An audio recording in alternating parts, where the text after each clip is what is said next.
It was difficult as a youth growing up in a mostly white affluent neighborhood as the only black child in the Little League or in your school. But that difficulty forced me to figure out where the commonalities were. It also made me sort of an arbiter between communities. While it was a really challenging time, being either too black for certain situations or too white for other situations, it was an uncomfortableness that really ultimately benefited me in the way that I look at the world and the perspectives I have, but also the empathy that I can bring to understanding the challenges of different experiences across the country. As I think back to building my career, I think back to how hard it was to start a business for myself. My access to capital was actually not as strong as my business partners, who came from a lower income background but had connections through his community. So when both of us tried to raise capital from our networks, and I came up with very little, he came up with a whole lot more.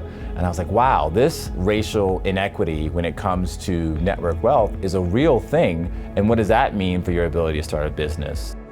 It's really been incredibly rewarding to talk with somebody who has been in a business for 4 or 5 years, has found different ways to sort of scrape by, deserves to get a chance to sort of expand that business, to hire more people, create jobs in the community, fulfill their dreams, and to be able to provide them that capital is the most powerful part of being in this profession. Changing their lives, but also potentially affecting the lives of their next generations, so that we can not only provide solutions, but provide solutions at scale that actually might create a tipping point.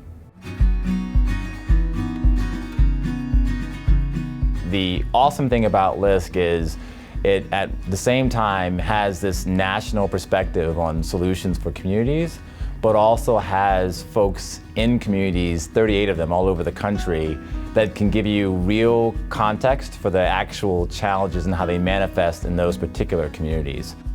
One of the thematic challenges we see for BIPOC businesses is the need for working capital. And an example that comes to mind is a printing company in Kalamazoo, Michigan, where there's an employee that's been at the company for a really long time, has been in a leadership role at that company.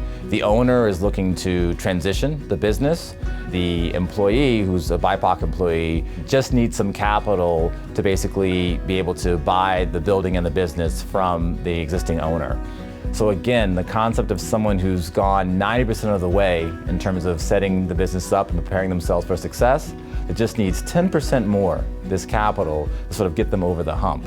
And so hopefully the capital that we put in these communities means in a generation or two, more people are at that point where they can really follow their dreams.